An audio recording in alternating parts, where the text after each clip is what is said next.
Okay, so welcome to another Blender video. In this one, we will talk about the Sculpt mode. Sculpt mode is another kind of method of modeling. It is primarily used in modeling soft surface bodies or organic materials. So for example, an apple is organic, right? Or a mushroom.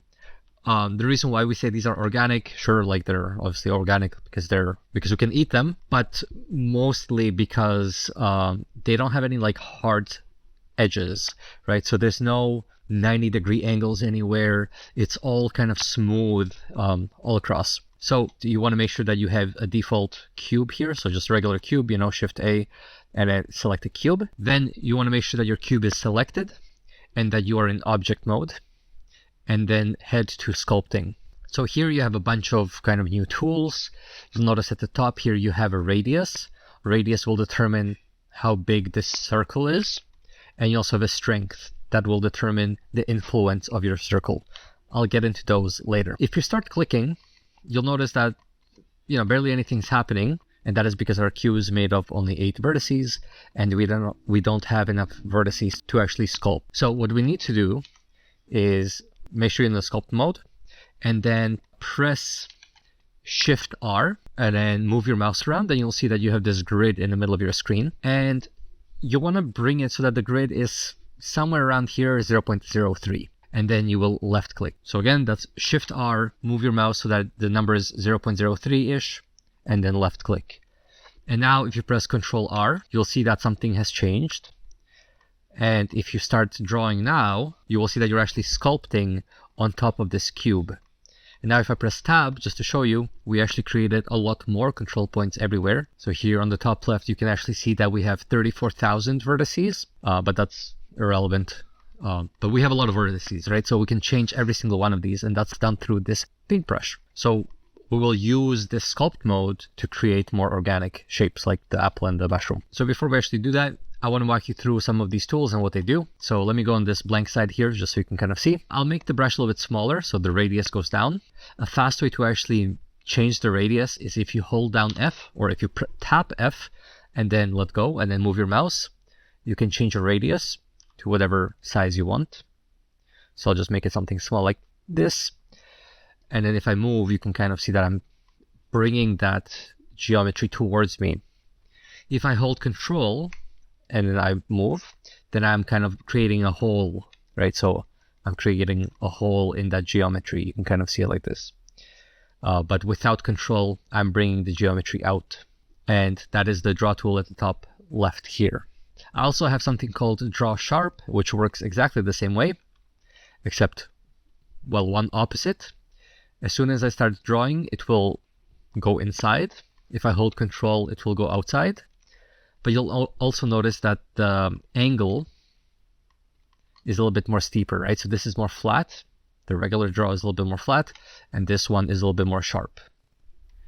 Then you also have something called clay. This one's much, much more flat and more smooth. This one's called clay strips. It simulates you putting clay strips on your geometry, and then you can kind of walk through most of these and see what they all do. For most part, I usually only use the draw, the clay strips, and maybe inflate here. The inflate is kind of cool. You can kind of make like little bubbles. If I, press down and I keep holding and move my mouse around, I'm kind of creating like a bubble here. There's also a crease if you want to create some creases. So this will kind of crease these, shapes together. And then one very popular one is this called Smooth Brush. So if I select it, and now I kind of go everywhere, it smooths things out. It seems like it's getting rid of it, and right now it is. It's a little bit too strong, so you can bring the strength down a little bit. And then now I'm just kind of smoothing out this corner, and it's, in a way, it's kind of beveling it. Right? If I increase the strength to 1, you'll see that it really does the number on it. But yeah, you can just kind of play around with the strength to what you like it. Then there's this in the yellow, there's one called Grab Brush. This one's kind of good too, so I can make my mouse a little bit bigger. I hold on to something and I can just grab it and move it, right? There's also this elastic deform, essentially the same thing but a little bit more sensitive. And we also have a snake hook, which is much more sensitive. But you'll notice as I'm snake hooking something away, it's now kind of reacting funny. And so let me have a look at what's happening. So when I go to edit mode, you can see that I am dragging those vertices up here, but then there's only so much vertices I can grab, and then I have less and less vertices to work with.